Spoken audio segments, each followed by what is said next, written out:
அல்ஹம்துலில்லாஹி ரப்பில் ஆலமீன்.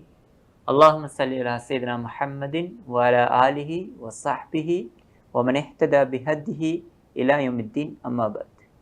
அன்புக்கும் மதிப்புக்கும் உரிய இஸ்லாமிய சகோதரர்களே, சிசிபி லேர்னிங் என்று அழைக்கப்படுகின்ற இந்த இணையதளத்தின் எல்எம்எஸ் தஃப்சீர் வகுப்பிலே கலந்து கொண்டிருக்கின்ற அன்பார்ந்த மாணவர்களே, மாணவிகளே, இளைஞர்களே, உங்கள் அனைவருக்கும் அஸ்ஸலாமு அலைக்கும் வரஹ்மத்துல்லாஹி வபரகாத்துஹு. தொடர்ச்சியாக இந்த இணையதளத்தினூடாக இடம்பெற்று வருகின்ற இந்த தஃப்சீர் வகுப்பிலே இன்றைய தினம் நாங்கள் பார்க்க இருக்கின்ற சூரத்துல் காஷியா என்று அழைக்கப்படுகின்ற அல் குர்ஆனிலே வருகின்ற 88வது சூறாவாகும். இந்த சூரா 26 வசனங்களை உள்ளடக்கிய ஒரு சிறிய சூறாவாக காணப்படுகின்றது.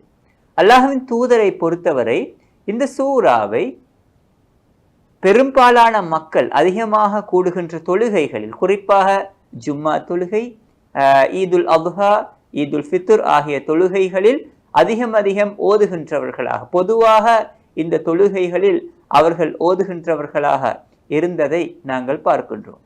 இந்த சூறாவை நாங்கள் மேலோட்டமாக பார்க்கின்ற பொழுது இந்த சூறா மிக முக்கியமான 4 கருத்துக்களை மையப்படுத்தி பேசுவதாக தோன்றுகின்றது. அந்த வகையிலே முதலாவது ஆரம்ப வசனங்களை பொறுத்தவரையில் மறுமையை ஏற்க மறுக்கின்ற ஒரு காஃபிர் மறுமையில் எப்படியான கஷ்டங்களை சகிக்க வேண்டி வரும் என்பது தொடர்பாக பேசுகின்றது. அதே போன்று அதனை அடுத்து வருகின்ற வசனங்கள் மறுமையை ஏற்றுக்கொண்ட ஒரு முஸ்லிம் எப்படியான சுகபோக வாழ்க்கையை வாழ்வான் என்பது தொடர்பாக பேசுகின்றது. அதற்கடுத்ததாக அல்லாஹ்வின் அத்தாட்சிகளை அடிப்படையாக கொண்டு நாங்கள் எங்களை சிந்தனைகளை அமைத்து கொள்ள வேண்டும், நாங்கள் அல்லாஹு தாலாவின் அத்தாட்சிகளை சிந்தித்து விளங்க வேண்டும் என்ற கருத்தை விளக்குகின்ற வகையிலே மற்றும் பல வசனங்கள் காணப்படுகின்றன. கடைசியாக இஸ்லாமிய அழைப்பு பணியை மேற்கொள்கின்ற ஒருவர் அழைப்பு பணியின் இறுதியில் விளைவாக எப்படி அதனை அணுக வேண்டும் என்பது தொடர்பாக பேசுகின்றது. இப்படி மிக முக்கியமான 4 கருத்துக்களை அடிப்படையாக கொண்டு இந்த சூரா பேசுவதாக எங்களுக்கு தென்படுகின்றது. இந்த சூறாவை நாங்கள் மொத்தமாக பார்க்கின்ற பொழுது இந்த சூரா இறக்கப்பட்ட பின்னணி, அதே போன்று இந்த சூறாவுக்கு அல்லாஹ்வின் தூதர் கொடுத்த மதிப்பு, மரியாதை என்பவற்றை பார்க்கின்ற பொழுது இந்த சூரா மேற்படி 4 கருத்துக்களை விட மிக முக்கியமான ஒரு மெசேஜை, ஒரு செய்தியை, ஒரு தூதை இந்த சமூகத்திற்கு வழங்குகின்றதை பார்க்கலாம். இந்த சூரா இறக்கப்பட்ட பின்னணியை பொறுத்தவரை இந்த சூரா இறக்கப்படுகின்றது நபி ஸல்லல்லாஹு அலைஹி வஸல்லம் அவர்களது மக்கா காலப்பகுதியின் நடுக்காலப்பகுதி, நுபுவத்தின் 5 அல்லது 6வது காலப்பிரிவிலே இறக்கப்படுகின்ற சூரா தான் இந்த சூரா. இந்த சூரா இறக்கப்படுகின்ற சந்தர்ப்பத்திலே கிட்டத்தட்ட இஸ்லாத்தை ஏற்றுக்கொண்டவர்கள் ஒரு 100 பேர் தான் இருந்திருக்க முடியும். அந்த வகையிலே இந்த சூறாவிலே இஸ்லாமிய அழைப்பு பணியை மேற்கொள்வதற்கான ஒரு பயங்கரமான, ஒரு அலாதியான ஒரு மோட்டிவேஷன் இந்த சூறாவில் இருப்பதை நாங்கள் காணலாம். அதே போன்று இந்த சூறா பற்றி அல்லாஹ்வின் தூதரது கருத்து, அவர்கள் இந்த சூறாவை எப்படி அவர்கள் கருதினார்கள், அதாவது மனிதர்கள் அனைவரும் சேர்கின்ற, மக்கள் பலரும் சேர்கின்ற ஜும்மா தினம், அதே போன்று பெருநாள் தினம் ஆகிய தினங்களிலே அவர்கள் இதனை ஓதி இருக்கின்றார்கள். எனவே அங்கு வருகின்ற தொழுகையாளிகளுக்கு ஒரு ஸ்ட்ராங்கான மெசேஜை, ஒரு பலமான தூதை, ஒரு பலமான செய்தியை கொடுப்பது அல்லாஹ்வின் தூதரது இலக்காக இருந்திருக்க முடியும். அந்த பின்னணியில் பார்க்கின்ற பொழுது இந்த சூரா மிக முக்கியமாக, இந்த சூறாவுக்கு முன்னிருக்கின்ற சூரா, இந்த சூறாவுக்கு பின்னிருக்கின்ற சூரா, இந்த சூறாவிலே வருகின்ற மிக முக்கியமான வசனங்களை அடிப்படையாக கொண்டு பார்க்கின்ற பொழுது இந்த சூரா பிரதான ஒரு மைய கருத்திலே இயங்குகின்றதை பார்க்கலாம். அந்த மைய கருத்து தான் இஸ்லாமிய அழைப்பு பணியை மேற்கொள்கின்ற பொழுது ஒரு முஸ்லிம் எவ்வாறான அணுகுமுறைகளை பின்பற்ற வேண்டும் என்ற செய்தியை இந்த சூரா சொல்கின்றது. அந்த வகையில் நாங்கள் பார்க்கின்ற பொழுது முதலாவது 7 வசனங்கள், 1 தொடக்கம் 7 வரையான வசனங்கள் அச்சமூட்டி எச்சரிக்கை செய்தல், அதாவது நரகத்தின் வேதனைகள் தொடர்பாக பேசுகின்ற ஒரு விடயத்தை பார்க்கின்றோம். அடுத்து 8 தொடக்கம் 16 வரையான வசனங்கள் 8 தொடக்கம் 16 வரையான வசனங்கள் சுவர்க்கத்தின் இன்பங்கள் தொடர்பாக பேசுகின்ற ஒரு நிலையை பார்க்கின்றோம். 17 தொடக்கம் 20 தொடர்பான வசனங்கள் இஸ்லாமிய அழைப்பு பணியை மேற்கொள்கின்ற பொழுது அறிவார்ந்த ரீதியாக, இஸ்லாமிய அழைப்பு பணியை மேற்கொள்கின்ற பொழுது கருத்து ரீதியாக, அறிவு ரீதியாக சிந்திப்பதற்கு மனிதர்களை தூண்டுகின்ற ஒரு பாணியை நாங்கள் பார்க்கின்றோம். கடைசியாக 21 தொடக்கம் 26 வசனங்களை பார்க்கின்ற பொழுது இஸ்லாமிய அழைப்பு பணியை மேற்கொண்ட ஒருவர் அவர் எப்படி சிந்திக்க வேண்டும், அவர் யாரையெல்லாம் அழைத்தாரோ, இஸ்லாமிய அழைப்பு பணிக்கு யாரையெல்லாம் உட்படுத்தினாரோ அவர்களை எப்படி பார்க்க வேண்டும் என்பது தொடர்பாக பேசுகின்றது. இப்படி மொத்தமாக பார்க்கின்ற பொழுது இந்த சூரா இஸ்லாமிய அழைப்பு பணியோடு சார்ந்த மிக முக்கியமான அணுகுமுறைகளை பின்பற்றுமாறு ஏவுகின்றது. அந்த வகையில் அச்சமூட்டி எச்சரிக்கை செய்தல், நன்மாராயணம் கூறுதல், அறிவார்ந்த கருத்துக்களின் ஊடாக இஸ்லாமிய அழைப்பு பணியை மேற்கொள்ளுதல் போன்ற மிக முக்கியமான கருத்துக்களை இந்த சூரா வலியுறுத்துவதை பார்க்கின்றோம். அந்த வகையிலே இந்த சூராவின் விளக்கத்துக்கு செல்கின்ற பொழுது முதலாவது 7 வசனங்கள் ஹல் அதாக ஹதீசுல் காஷியா உஜூஹு யௌமஇதின் காஷியா ஆமிலத்துன் நாசிபா தஸ்லா நாரன் ஹாமியா துஸ்கா மின் ஐனின் ஆனியா லைஸ லஹும் தஆமுன் இல்லா மின் தரி' லா யுஸ்மினு வலா யுக்னி மின் ஜூ. 7 வசனங்கள், மிக முக்கியமான 7 வசனங்கள். என்ன இந்த வசனங்கள் சொல்கின்றன? மறுமை நாள் எவ்வளவு தூரம் பயங்கரமானது, அந்த மறுமை நாளிலே, அந்த மறுமை நாளின் செய்தி வந்ததா, உங்களுக்கு கிடைத்ததா என்று முதலாவது வசனம் கேட்கின்றது. கேட்டுவிட்டு 2வது வசனத்திலே அல்லாஹு தஆலா அந்த நாளிலே அந்த முகங்கள் எப்படி இருக்கும், அந்நாளில் சில முகங்கள் கீழ் நோக்கி தாழ்ந்திருக்கும், கவலையின் காரணமாக கீழ் நோக்கி தாழ்ந்திருக்கும் என்று குறிப்பிடுகின்றான். 3வது வசனத்திலே அந்த முகங்கள் உழைத்து களைத்து போன முகங்களாக, டயர்டான முகங்களாக இருக்கும் என்று அல்லாஹு தஆலா குறிப்பிடுகின்றான். அந்த முகங்களுக்கு என்ன நடக்கும்? அதன் பிறகு அவர்கள் வெப்பம் நிறைந்த நரகிலே நுழைவார்கள். அங்கு அவர்களுக்கு கொதிக்கின்ற நீர் புகட்டப்படும், அவர்களுக்கு கொதிக்கின்ற நீர் புகட்டப்படும். அதே போன்று அங்கு அவர்கள் வரி என்ற முட்டாணியத்தை தவிர அவர்களுக்கு வேறு எதுவும் உணவாக வழங்கப்பட மாட்டாது. அந்த வரையை பொறுத்தவரை, உணவு, நாங்கள் சாப்பிடுகின்ற உணவை பொறுத்தவரை அந்த உணவின் 2 நோக்கங்கள் இருக்கின்றன. ஒன்று பசி போக வேண்டும், 2வது உடலுக்கு ஆரோக்கியம் தர வேண்டும். ஆனால் இந்த தரையை சாப்பிடுகின்ற பொழுது அது எந்த வகையான ஊட்டத்தையும் தராது, அதே போன்று பசியையும் தீர்க்காது. இப்படி முதலாவது 7 வசனங்கள் நரகத்தோடு சம்பந்தப்பட்ட, மறுமையை மறுக்கின்ற, மறுமையை நிராகரிக்கின்ற மனிதன் மறுமையில் எவ்வகையான கஷ்டங்களை அனுபவிக்க வேண்டும் என்பது தொடர்பாக பேசுவதை பார்க்கலாம்.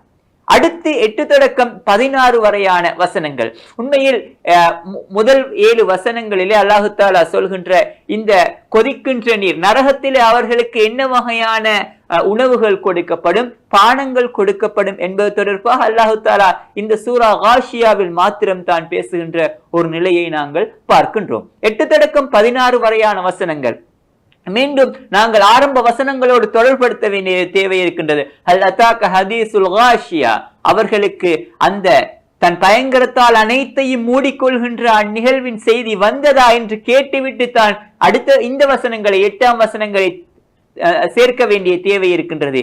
உஜூஹு யௌமஇதின் நாயிமா, அன்றைய தினம் சில முகங்கள் பசுமையாக இருக்கும். அவர்கள் உலகத்தில் என்ன வகையான பணிகளை மேற்கொண்டார்களோ அந்த பணிகள் தொடர்பாக திருப்தி அடைந்த நிலையில் அவர்கள் இருப்பார்கள். உண்மையிலே நாங்கள் பார்க்கின்றோம், உலகிலே வாழ்கின்ற பொழுது நாங்கள் செய்கின்ற பணிகளுக்கு எங்களுக்கு முழுமையான திருப்தி கிடைப்பதில்லை. அது எங்களிடமிருந்தும் கிடைப்பதில்லை, பிறரிடமிருந்தும் கிடைப்பதில்லை. ஆனால் மறுமைக்கு சென்ற முஃமின், சொர்க்கத்துக்கு சென்ற முஃமின் பார்ப்பான், நான் உலகத்திலே செய்த வேலைகள், நான் உலகத்திலே பட்ட கஷ்டங்களுக்கு அல்லாஹு தஆலா எனக்கு நல்ல கூலிகளை தந்திருக்கின்றான் என்று அவன் யோசிப்பான். ஃபீ ஜன்னத்தின் ஆலியா, அவைகள், அந்த முகங்கள் மிக உயர்ந்த சுவர்க்கங்களில் அவை இருக்கும்.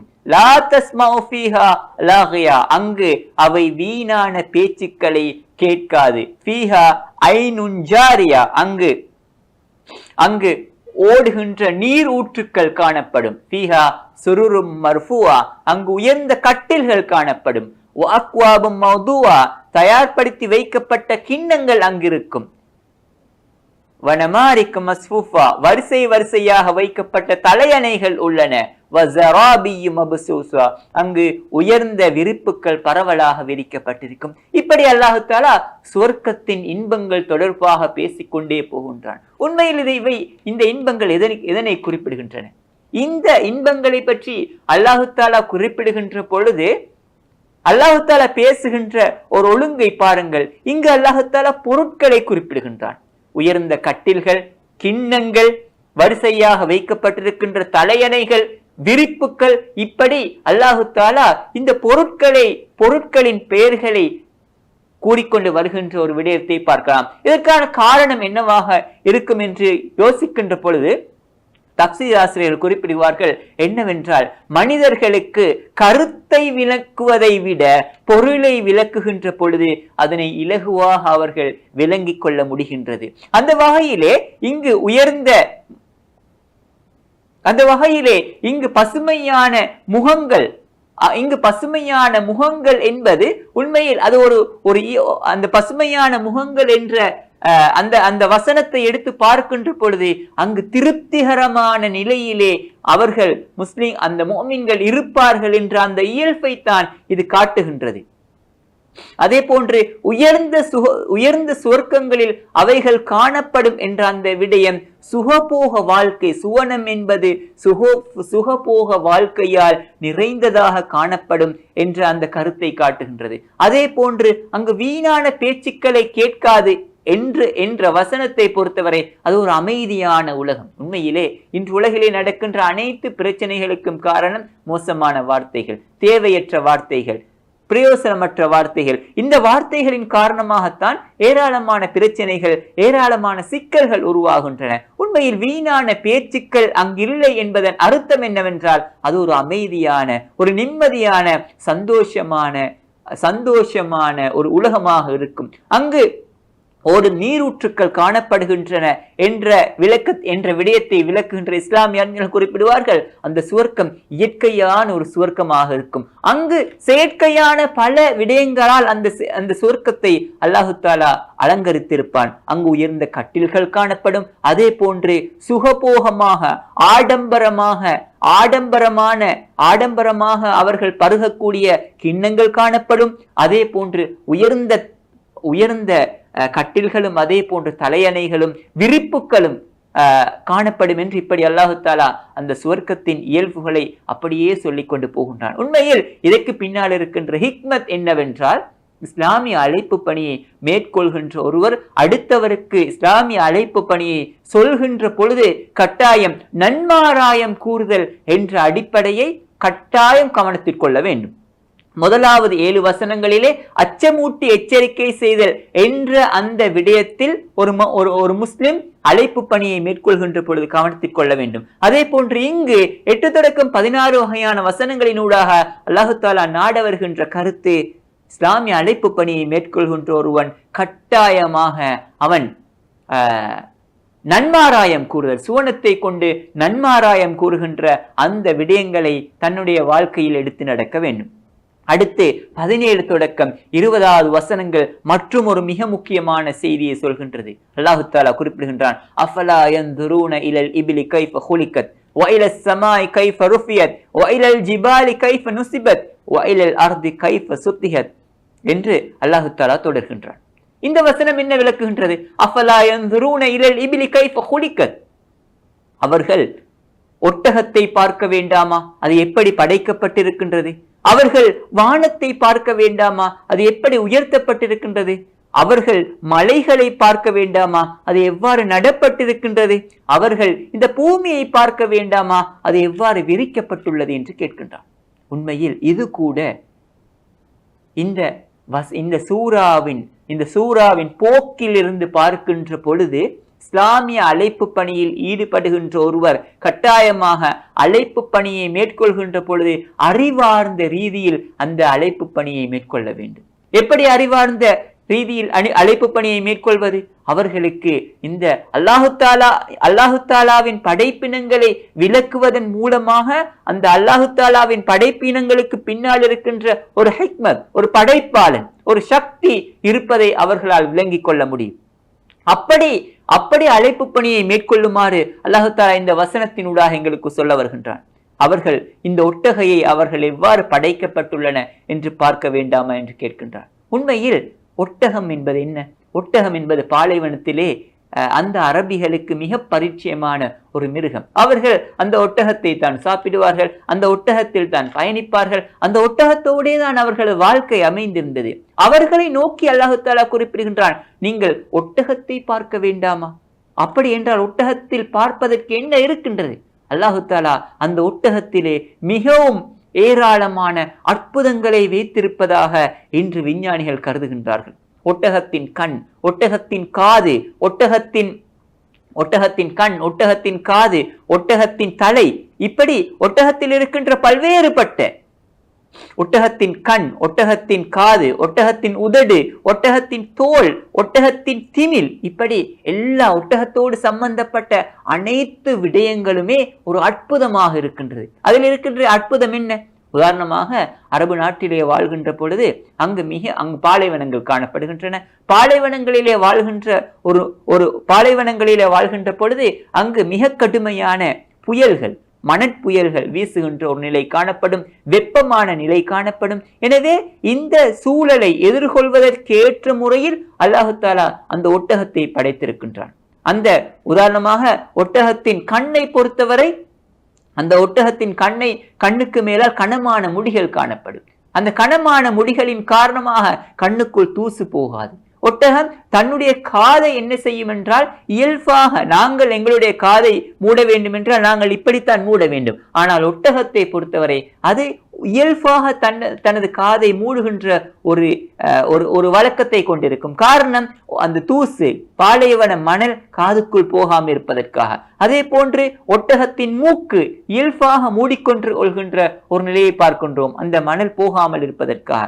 ஒட்டகத்தின் உதடுகள் வெட்டுண்ட உதடுகளாக காணப்படும் என்று அந்த விஞ்ஞானிகள் சொல்கின்றார்கள். அந்த வெட்டுண்ட காரணம் என்னவென்றால், ஒட்டகத்தை பொறுத்தவரை அவை முட்தாவரங்களை சாப்பிடுகின்றன.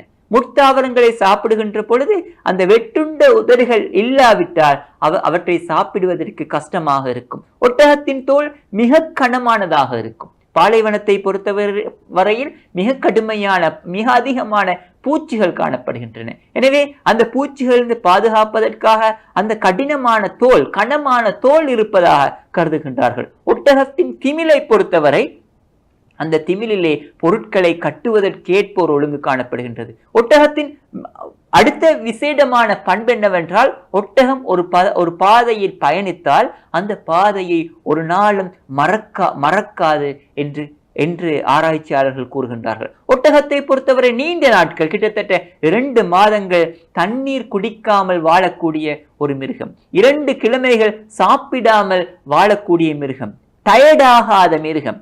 அது இப்படி பல்வேறு வகையான ஆச்சரியங்களை, அற்புதங்களை அல்லாஹு தாலா ஒட்டகத்தில் வைத்து, நீங்கள் அந்த ஒட்டகத்தை பார்க்க வேண்டாமா? அந்த ஒட்டகத்தை பார்க்கின்ற பொழுது உண்மையில் அது ஒரு சாதாரண விலங்கல்ல. அந்த விலங்கின் படைப்புக்கு பின்னால் ஒரு படைப்பாளன் இருக்கின்றான். அந்த படைப்பாளன் மிகவும் சக்தி வாய்ந்தவன்.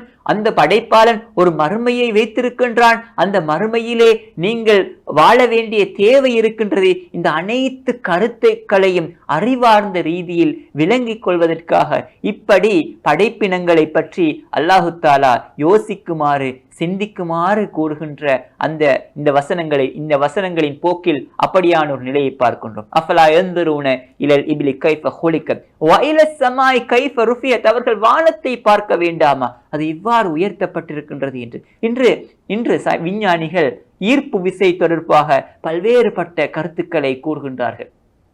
இந்த வானம் எப்படி 2 கோள்களுக்கு மத்தியிலே 2 கோள்கள் தம்மை தாம் ஈர்த்து கொள்ளாமல் இருப்பதற்காக ஈர்ப்பு விசை காணப்படுவதாக கூறுகின்றார்கள். இப்படி பல்வேறு வகையான விடயங்கள் அங்கு யோசிப்பதற்கு காணப்படுகின்றது. வைலல் ஜிபாலி கைஃப நுஸிபத், அல்லாஹு தஆலா இந்த மலைகளை எவ்வாறு நட்டி இருக்கின்றான், இந்த மலைகளின் ஊடாக இந்த பூமியின் சமநிலையை எப்படி பாதுகாக்கின்றான் என்பது தொடர்பாக நீங்கள் யோசிக்க வேண்டாமா? வயல் அர்த்தி கைஃப சுத்திகர், பூமி அது எவ்வாறு விரிக்கப்பட்டுள்ளது, நாங்கள் வாழ்வதற்கேற்ற முறையில் அது எவ்வாறு எங்களுக்கு தயார்படுத்தி வைக்கப்பட்டிருக்கின்றது என்பது தொடர்பாக யோசிக்க வேண்டாமா என்று கேட்கின்றான். இப்படி நாங்கள் பார்க்கின்ற பொழுது அன்பார்ந்த மாணவர்களே, அல்லாஹு தஆலா எங்களிடமிருந்து எதிர்பார்க்கின்றான் இந்த அல்லாஹ்வின் படைப்புகள் தொடர்பாக நாங்கள் பார்க்க வேண்டும், அவற்றை சிந்திக்க வேண்டும். அவ்வாறு படைக்கின்ற பொழுது இந்த படைப்புகளுக்கு பின்னால் ஒரு படைப்பாளன் இருக்கின்றான். அவன் உண்மையாளன், அவன் சத்தியவான், அவன் தான் இந்த மறுமையை ஏற்படுத்தி வைத்திருக்கின்றான், இந்த மறுமையிலே சுவர்க்கம் நரகம் என்ற அந்த விடயத்தை வைத்திருக்கின்றான் என்ற அந்த விடயத்தை எங்களால் மிக நன்கு விளங்கிக் கொள்ள முடியுமாக இருக்கும். இப்படி யோசிக்குமாறு குறிப்பிடுகின்றான். இப்போது நாங்கள் இந்த வசனங்களுக்கு பின்னால் அடுத்த வசனம் தான் மிக முக்கியமான வசனங்களாக இருப்பதை பார்க்கலாம். மேலே சொன்ன அந்த வசனங்களுக்கு ஒரு மிக முக்கியமான அடுத்த வசனத்தை பொறுத்தவரை ஃபதக்கிர் இன்னமா அந்த முதக்கிர்.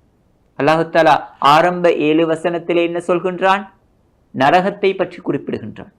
அடுத்த 8 தொடக்கம் 16 வரையான வசனங்களிலே சுவர்க்கத்தை பற்றி குறிப்பிடுகின்றார். 17 தொடக்கம் 20 வரையான வசனங்களிலே அல்லாஹு தஆலா படைப்பினங்களை கொண்டு படைப்பாளன் தொடர்பாக சிந்தித்தல் தொடர்பாக பேசுகின்றான்.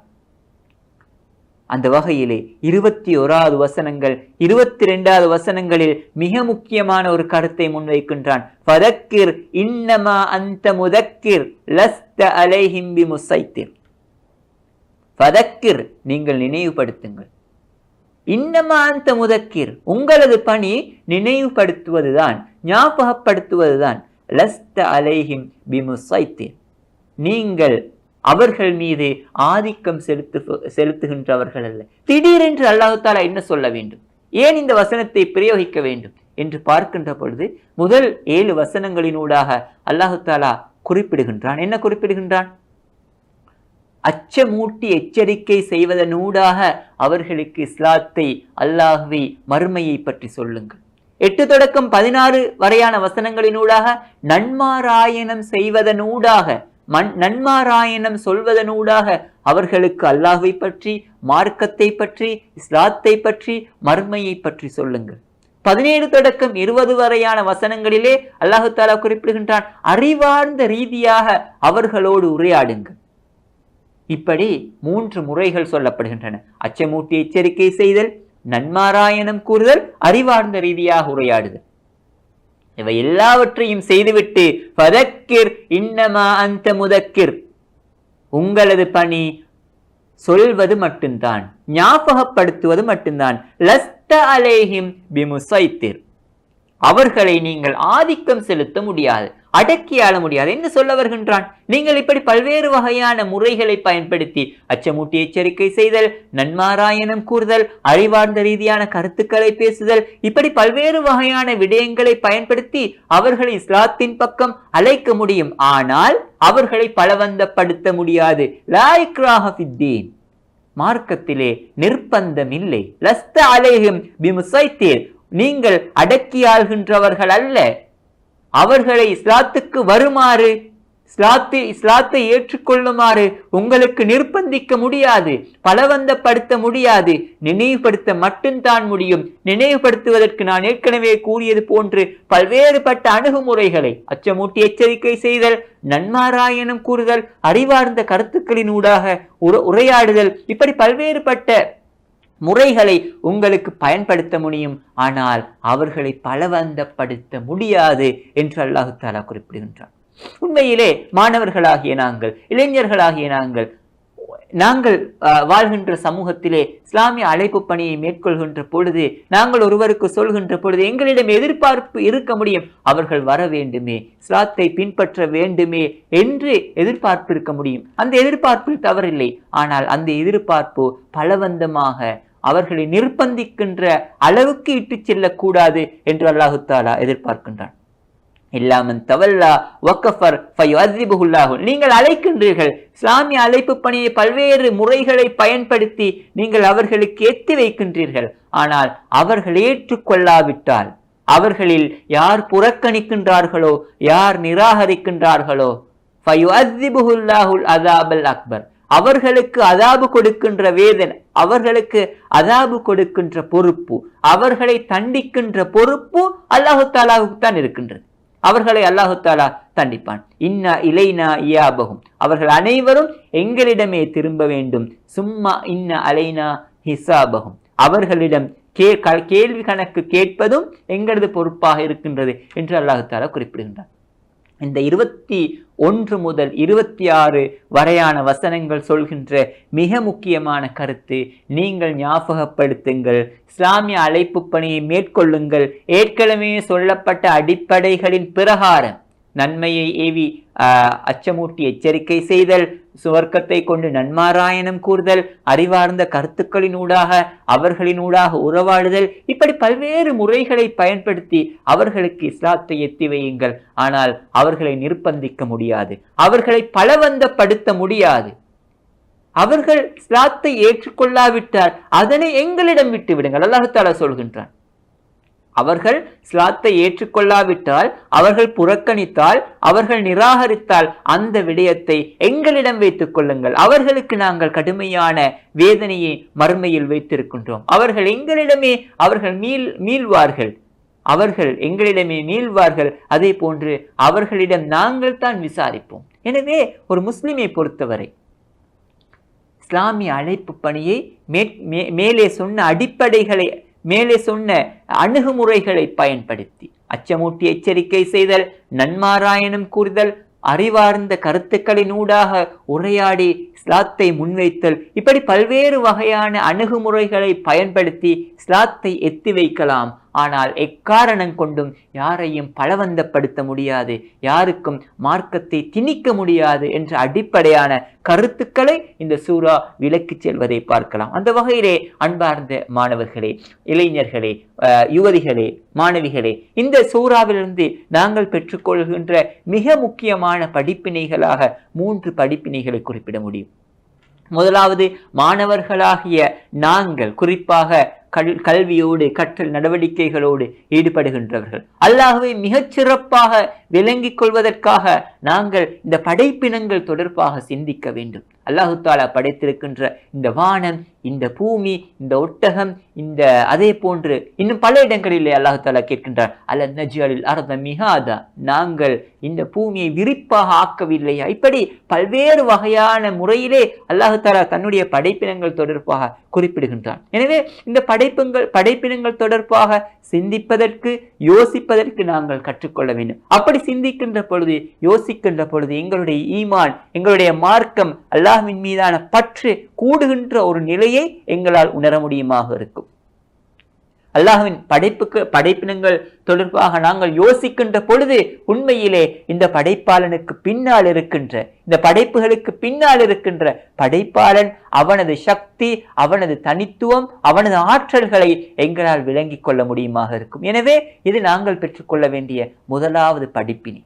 நாங்கள் அல்லாஹ்வின் படைப்புகள் தொடர்பாக சிந்திக்க வேண்டும். இரண்டாவது, நாங்கள் அழைப்பு பணியை மேற்கொள்கின்ற ஆர்வத்தோடு இருக்கின்றவர்கள், அழைப்பு பணியை மேற்கொள்கின்ற பொழுது அல்லாஹ் தஆலா குறிப்பிடுகின்ற இந்த 3 முறைகளையும், அச்சமூட்டி எச்சரிக்கை செய்தல், நன்மாராயணம் கூறுதல் என்ற இந்த 2 அணுகுமுறைகளோடு 3வது அணுகுமுறைகளாக இந்த படைப்பினங்கள் தொடர்பாக ஏனையவர்களுக்கு விளக்க வேண்டிய படைப்பினங்களின் அற்புதங்கள், படைப்பினங்களின் பின்னால் இருக்கின்ற அற்புதங்கள், அதனை படைத்த இறைவன், அவன் வைத்திருக்கின்ற மறுமை, இதை பற்றி அவர்களுக்கு சொல்லிக் கொடுக்க வேண்டிய தேவை இருக்கின்றது. விஞ்ஞான ரீதியாக, அறிவார்ந்த ரீதியாக அவர்களோடு உரையாட நாங்கள் பழக வேண்டும். இது 2வது படிப்பினை. 3வது படிப்பினை, நாங்கள் அவர்களுக்கு இஸ்லாத்தை முன்வைக்கின்ற பொழுது எங்களிடம் எதிர்பார்ப்பு கொண்டிருக்கலாம், அவர்கள் கட்டாயம் இஸ்லாத்துக்கு வர வேண்டும் என்று. உண்மையில் எங்களது பணி இஸ்லாமிய அழைப்பை நினைவுபடுத்துவது மாத்திரம்தான், அழைப்பு பணியை மேற்கொள்வது மாத்திரம்தான். அழைப்பு பணியை மேற்கொண்ட பின்னர் அவர்களுக்கு ஹிதாயத் கொடுக்கின்ற பொறுப்பு, அவர்களுக்கு வழிகாட்டலை வழங்குகின்ற பொறுப்பு, அவர்களை இஸ்லாத்தோடு வைத்துக் கொள்கின்ற பொறுப்பு அல்லாஹ் சார்ந்த விடயம். எனவே அன்பார்ந்த மாணவர்களே, நாங்கள் அவர்களுக்கு முடியுமான வகையில் முடியுமான அணுகுமுறைகளை பயன்படுத்தி அவர்களுக்கு நாங்கள் இஸ்லாத்தை விளக்குவோம், இஸ்லாத்தின் செய்தியை சொல்வோம். அவர்களது முடிவு சம்பந்தமாக அல்லாஹு தாலாவிடம் விட்டு விடுவோம். இது 3வது படிப்பினை. இந்த வகையிலே மொத்தமாக பார்க்கின்ற பொழுது இந்த சூரா காஷியா என்பது சுவர்க்கம் தொடர்பாக, நரகம் தொடர்பாக, அல்லாஹு தாலாவின் படைப்பினங்கள் பற்றி சிந்திப்பது தொடர்பாக பேசி இருந்தாலும் கூட இதற்குள்ளால் இருக்கின்ற மிக முக்கியமான மைய கருத்தாக இஸ்லாமிய அழைப்பு பணியை மேற்கொள்கின்ற பொழுது இந்த அணுகுமுறைகளை அச்சமூட்டி எச்சரிக்கை செய்தல், நன்மாராயணம் கூறுதல், அல்லாஹு தாலாவின் படைப்பினங்கள் தொடர்பாக அறிவார்ந்த ரீதியாக பேசுதல், இந்த அடிப்படைகளை இஸ்லாமிய அணுகுமுறைகள், இஸ்லாமிய அழைப்பு பணியை மேற்கொள்வதற்கான அணுகுமுறைகளாக நாங்கள் பயன்படுத்த வேண்டும் என்ற செய்தி தஃசீர் ஆசிரியர்களால் முன்வைக்கப்படுகின்றது. அதே போன்று இந்த அழைப்பு பணியை அவர்களுக்கு நாங்கள் முன்வைத்த பின்னர் எங்களது எதிர்பார்ப்பு எப்படி இருக்க வேண்டும்? நாங்கள் அவர்களுக்கு இஸ்லாத்தை எத்தி வைத்து விட்டோம், மார்க்கத்தை சொல்லிவிட்டோம், அத்தோடு எங்களது கடமை முடிந்து விட்டது. அவர்கள் மார்க்கத்தை பின்பற்றுவதும் பின்பற்றாமல் இருப்பதும் அவர்களது பொறுப்பு. அது அல்லாஹோடு சம்பந்தப்பட்ட விடயம் என்ற விடயத்தையும் நாங்கள் உணர்ந்து கொள்ள வேண்டும். அப்படி நாங்கள் யோசிக்கின்ற பொழுது வெடப்பில்லாமல், நாங்கள் கவலைப்படாமல், நாங்கள் பிரச்சனைப்படாமல் பலருக்கும் இந்த அழைப்பு பணியை, இந்த மார்க்கத்தை, இந்த இஸ்லாத்தை எத்தி வைக்க முடியுமாக இருக்கும். அந்த வகையிலே அல்லாஹு தாலா இந்த சூறாவிலே சொல்லப்படுவது போன்று, மீண்டும் ஒரு முறை சொல்கின்றேன், அல்லாஹ்வின் தூதர் இந்த சூறாவை பல இடங்களிலே, பொதுமக்கள் கூடுகின்ற பல சந்தர்ப்பங்களிலே, தொழுகை, அது ஜும்மா தொழுகைகளாக இருக்கலாம், பெருநாள் தொழுகைகளாக இருக்கலாம், பல சந்தர்ப்பங்களிலே சொல்வதன் மிக பிரதானமான அர்த்தம், இந்த சூரா எங்களுக்கு ஏற்கனவே சொல்லப்பட்ட மிக முக்கியமான கருத்துக்களை கற்றுத்தருகின்றது. இந்த சூறாவை நாங்களும் அடிக்கடி இந்த ஜும்மா தொழுகைகளிலும் பெருநாள் தொழுகைகளிலும் ஏனைய தொழுகைகளிலும் ஓத வேண்டும். அப்படி ஓதுவதன் ஊடாக இந்த சூரா சொல்ல வருகின்ற கருத்துக்களை எங்கள் வாழ்க்கையில் எடுத்து நடக்க வேண்டும். அல்லாஹு தாலா அதற்கு எங்களுக்கு உதவி செய்ய வேண்டும் என்று கூறி இந்த தஃசீர் அமர்வை முடித்துக் கொள்கின்றோம். வாஹிரு தவானா அல்ஹம்துலில்லாஹி ரப்பில் ஆலமீன். வஸ்ஸலாமு அலைக்கும் வரஹ்மத்துல்லாஹி வபரகாத்துஹு.